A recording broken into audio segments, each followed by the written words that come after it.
सन 541 ईस्वी में एक जहाज कॉन्स्टेंटिनोपल के साहिल पर पहुंचा। यह जहाज अनाज और दीगर सामान लाया था। बीजान्टिनी सल्तनत के बादशाह जस्टिनन को खिराजे तहसीन पेश करने के लिए। लेकिन जहाजियों को यह मालूम नहीं था कि कुछ ताउन ज़दा चूहों ने भी मिस्र में उनके साथ सवारी पकड़ी थी। जैसे जैसे ताउन से मुताशिर मल्लाह कॉन्स्टेंटिनोपल के शहरियों के साथ घुलने मिलने लगे तो ये बीमारी फैलना शुरू हो गई। इस ताउन ने, जिसे बाद में प्लेग ऑफ जस्टिनियन कहा जाने लगा, ने शहर को तबाह कर दिया और अपने उरूस पर एक ही दिन में 10,000 से ज़्यादा अपराध को हलाक कर दिया। इतनी आसानी से फैला कि जल्द ही पूरे यूरोप, एशिया, शुमाली अफ्रीका और अरब तक पहुंचकर कुछ ही वक्त में 10 करोड़ अपराध को हलाक कर दिया, जो उस वक्त दुनिया की निसफ आबादी थी। आगे चलते हैं 1347 में, जब ब्लैक डेथ पूरे यूरोप में छा गया और सिर्फ 4 सालों में 20 करोड़ से ज्यादा अपराध को हलाक किया। 300 साल से 1665 तक यूरोप में हर दहाई में वापस आकर सैकड़ों अपराध की हलाकत करता रहा। हर बार आबादी की 20% जिंदगी खतरे में पड़ जाती। इसी तरह 15वीं सदी में चेचक, स्मॉल पॉक्स के कहर ने मैक्सिको और अमेरिका के रेड इंडियन आबादी को 95% कम कर दिया। आलमी जंग के इख्तिताम के बाद स्पेनिश फ्लू ने दुनिया में 2 से 5 करोड़ अपराध को मौत के घाट उतारा।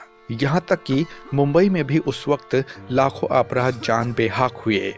बताने का मकसद ये है कि वबा कोई नई चीज नहीं है। हम अरसों से उसका सामना करते आए हैं, लेकिन उसके बर्दाश्त करने के तरीके बदलते रहे। जस्टिनियन का ताउन तब रुका जब मरने के लिए कोई और चीज बाकी ही नहीं रही। यूरोप के ब्लैक डेथ को हराया गया, खुद को अलग रखकर क्वारंटीन के जरिए। 1750 के आसपास हिंदुस्तान में बरतानी डॉक्टर J.Z. हॉवेल ने पहली बार वैक्सीनेशन के एक देहाती सिस्टम को देखा, जो बड़े पैमाने पर कुछ ममालिक में इस्तेमाल हुआ करती थी। स्मॉल पॉक्स मुताशिरा अपराध के फोड़ों को कूटकर पाउडर किया जाता था, जिसे दोबारा सेहतमंद लोगों की जिल्द में हल्के जख्मों में रगड़ते थे, इस उम्मीद से कि हल्की बीमारी हो और वे चंद दिनों के बाद चेचक से हमेशा के लिए बचे रहें। एक निज़ाम जिसे वेरियोलेशन कहा जाता था। लेकिन 30 सालों बाद 1796 में बरतानी डॉक्टर एडवर्ड जेनर ने चेचक वायरस को कमजोर करके दुनिया की जब पहली वैक्सीन बनाई, इसके बाद बीमारी हमेशा के लिए कंट्रोल में आई। सिर्फ 20वीं सदी में ही बहुत से मोहलक अमराज के लिए वैक्सीन तलाश की गई, जैसे परटूटिस, डिप्थीरिया, टेटनस, पोलियो, खसरा और रूबेला। ये वैक्सीन इतने मौसर थे कि पोलियो जैसी बीमारी चट से दुनिया से खत्म हो गई। लेकिन उन दिनों स्मॉल पॉक्स की वैक्सीन कारखानों में नहीं बल्कि इंसानों में बनाई जाती थी। हाथ में सुई चुभाने के 1 हफ्ते बाद एक दाना उगता था।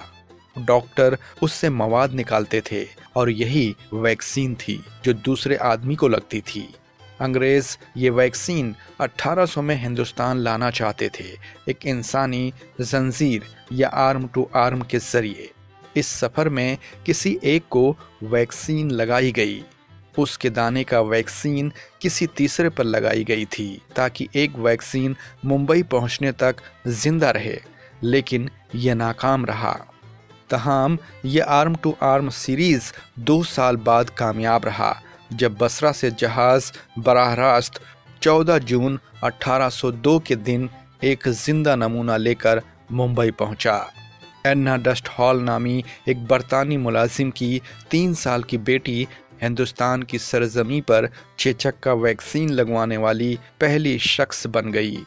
उसके दाने के मवाद से 5 मजीद बच्चों को वैक्सीन दिया गया और आहिस्ता आहिस्ता 1807 तक 10 लाख से ज़्यादा हिंदुस्तानियों को ये वैक्सीन मिली।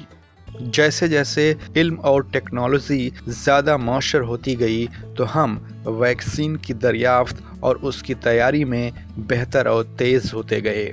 कुछ माहिरान ने पेशन गोई की है कि ये दुनिया की शायद आखिरी बड़ी वबा हो सकती है, लेकिन आज की तारीख में भी किसी वैक्सीन को बनाने में लगभग 4 से 5 साल लगते हैं। हालांकि इस मामले में वैक्सीन बहुत जल्द सामने आ रहा है। कोरोना वायरस के बारे में एक अच्छी बात यह है कि मर्स सार्स और मर्स से 80% मुताल्लिक है और उन दोनों पर हमारे पास पहले से ही बहुत सारे तहकीक हैं, लिहाजा बुनियादी तहकीक करने की ज़रूरत नहीं है।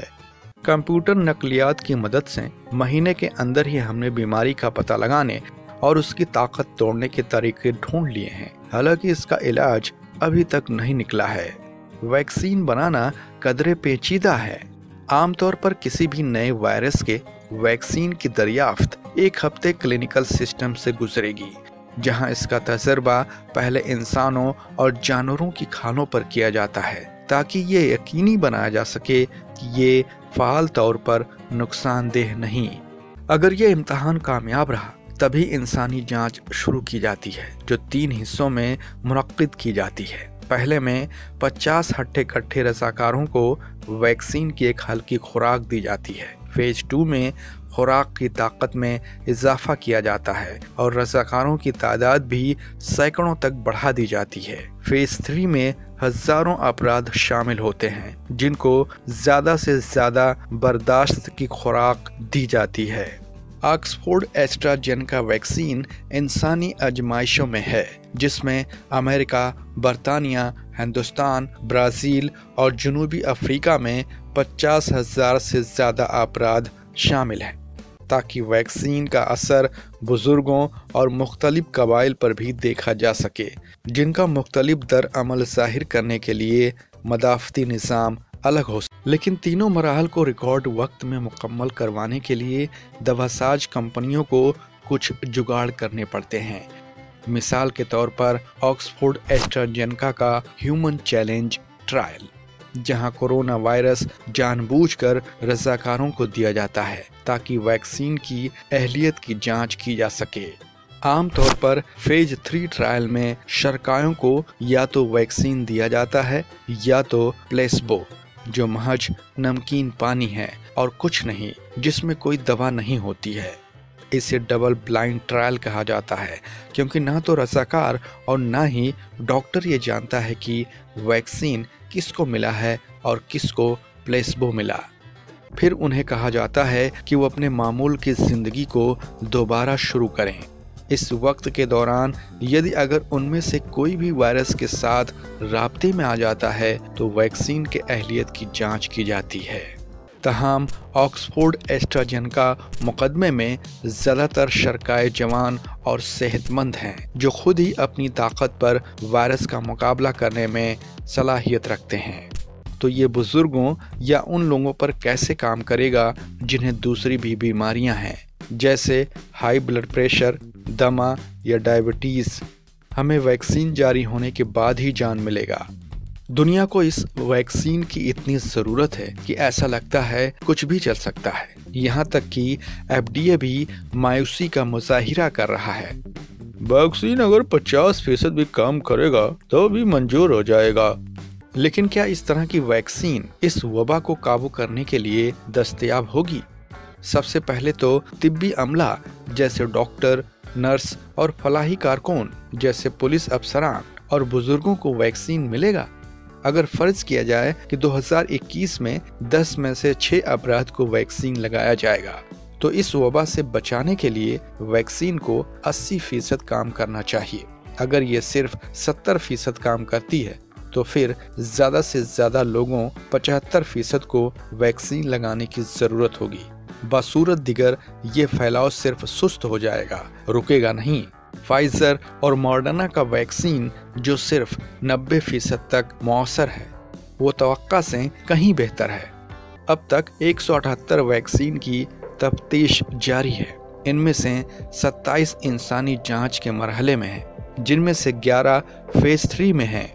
वे तमाम 5 बुनियादी तकनीकों में से एक का इस्तेमाल करके वैक्सीन तैयार कर रहे हैं। सिनेवैक समेत 18 नाकारा वायरस के तरीकों, जहां वायरस की ताकत कमज़ोर की गई, जिसने सल्क, पोलियो, MMR और रेबीज में कामयाबी के साथ काम किया है।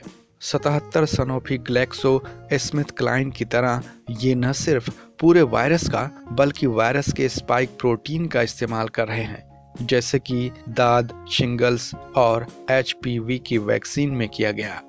44 एस्ट्राजेनेका और जॉनसन एंड जॉनसन की तरह ट्रोजन हॉर्स तरीके का इस्तेमाल कर रहे हैं, एक वायरस के स्पाइक प्रोटीन को दूसरे वायरस की सेल में डालना। आम सर्दी के एडोनो वायरस को कमजोर करके उसका इस्तेमाल करते हुए वो मदाफती निज़ाम को आगाह करने की कोशिश कर रहे हैं और वायरल वेक्टर का तरीका 16 इनोवियो की तरह कोरोना वायरस मदाफती निज़ाम को आगाह करने के लिए स्पाइक प्रोटीन के DNA कोड का एक हिस्सा इस्तेमाल कर रहे हैं, जिसे DNA प्लाज्मिड तरीका कहते हैं। जबकि फाइजर और बायोएनटेक की तरह 23 और वैसे ही कर रहे हैं, लेकिन DNA के बजाय RNA कोड के साथ। इस तरह का तरीका सबसे पहले मॉडर्ना थेरेप्यूटिक्स ने किया, जब महज 42 दिन में ही एक वैक्सीन तैयार करके इंसानों में ट्रायल किया, एक ऐसा अमल जिसमें पहले कई साल लग जाते थे। आमतौर पर वैक्सीन बनाते वक्त मैन्युफैक्चरर्स एक लेबोरेटरी में बड़े पैमाने पर वायरस तैयार करते हैं, फिर वे उन्हें गैर फाल कर देते हैं ताकि वे बीमारी को ना फैला सकें, लेकिन इतनी ताकत जरूर रखते हैं ताकि कुव्वत मदाफत का निज़ाम उससे पहचान सके और उससे लड़ने का तरीका सीख सके। RNA वैक्सीन मुख्तलिफ है क्योंकि इसमें कमज़ोर या गैर मुअश्शर शक्ल में वायरस मौजूद नहीं होता है, लेकिन सिर्फ RNA का एक स्ट्रैंड कोड है जो उस मर्ज के लिए मखसूस है। तमाम अब तक इंसानी इस्तेमाल के लिए किसी भी RNA वैक्सीन की इजाज़त नहीं दी गई। वैसे ऑक्सफोर्ड, एस्ट्राजेनेका, फाइजर और मॉडर्ना इस दौड़ में है। रूस की स्पुतनिक ने सिर्फ 76 अफराद पर वैक्सीन टेस्ट करने के बाद अपने वैक्सीन को मंजूरी दी। चीनी कंपनियां जैसे कैंसिनो बायोलॉजिस और साइनोवैक बायोटेक ने भी तीसरे मरहले के टेस्ट से पहले यह काम किया था। न ही रूस, चीन और न ही अमेरिका गावी का हिस्सा है। 170 से ज्यादा ममालिक का आलमी इत्तेहाद, जिसका मकसद है कि तमाम ममालिक को वैक्सीन मिले, चाहे वो कितने दौलतमंद या गरीब हों। अगरचे कुछ अमीर ममालिक पहले ही अपने लोगों के लिए वैक्सीन का बड़ा जखीरा खरीद रहे हैं, जो मुल्क की आबादी से कई गुना ज्यादा है। हिंदुस्तान दवासाजी की तैयारी में महारत रखता है। यही वजह है कि मुत्तहिद बैनुल अक़वामी दवासाज कंपनियां वैक्सीन को तैयार करने के लिए हमसे हाथ मिला रही हैं। डॉक्टर रेड्डी रूस के स्पुतनिक वी वैक्सीन के साथ, Hindustan biotech Thomas Jefferson university के साथ, यूके की ऑक्सफोर्ड और स्वीडन मुकीम एस्ट्राजेनेका, सीरम इंस्टीट्यूट और SK बायोसाइंसेस के साथ, बायोलॉजिकल जॉनसन एंड जॉनसन के साथ, Indian immunological Griffith university Brisbane Australia के साथ।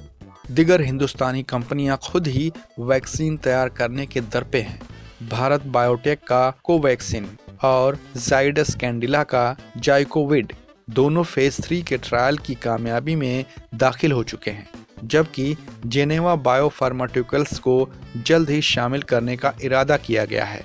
तमाम सिर्फ इस वजह से कि वैक्सीन तैयार की गई है, लिहाजा इससे बड़ी तादाद में आलूदगी के बगैर बनाना भी एक बड़ा चैलेंज है।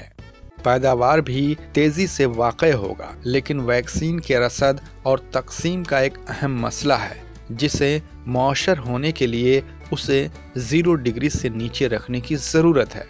RNA समेत वैक्सीन को 6 माह तक चलाने के लिए -20 से -70 डिग्री सेंटीग्रेड के दरमियान स्टोर करना पड़ता है।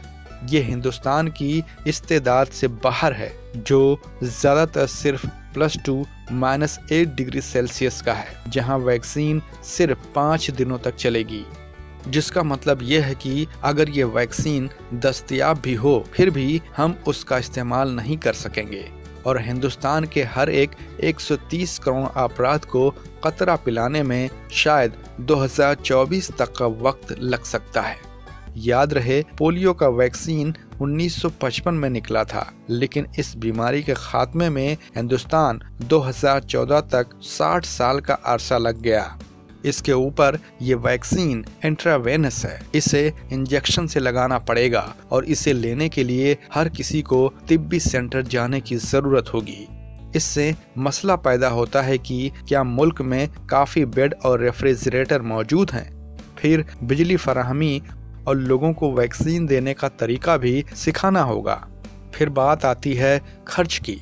सीरम और भारत बायोटेक वैक्सीन की 2 खुराक की दरकार होगी, जबकि कैंडिला के वैक्सीन की 3। तमाम हिंदुस्तान में तैयार की जाने वाली वैक्सीन के इससे भी ज्यादा सस्ता होने का इम्कान है। अगर 20% आबादी 26 करोड़ अपराध को पहले साल में ये वैक्सीन मिले तो सिर्फ उसकी लागत 11,000 करोड़ होगी। सिरिंज, कांच की शीशियां, नकलो हमल, स्टोरेज, इंतजामिया की लागत शामिल करें तब मुल्क का कुल खर्च 20,000 करोड़ पार कर सकता है। 40 साल के बाद HIV एड्स वायरस के लिए ना तो कोई वैक्सीन मौजूद है और ना ही कोई इलाज, अगरचे इस पर काबू जरूर पाया जा सका है। वैसे 2021 में यकीनी तौर पर एक नहीं बल्कि बहुत सारे वैक्सीन और अरबों खुराक मौजूद होंगे।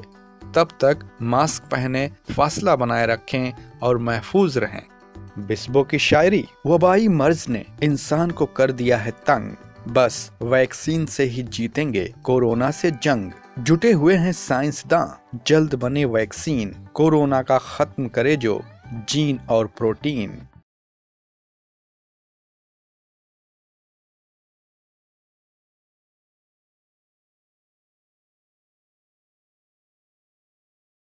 अगर आपको हमारी कहानी पसंद आई तो सब्सक्राइब करें बिस्बो चैनल को और साइड के बेल आइकन को क्लिक करना मत भूलिए ताकि आपको मिल सके हमारे ताज़ा तरीन वीडियो सबसे पहले।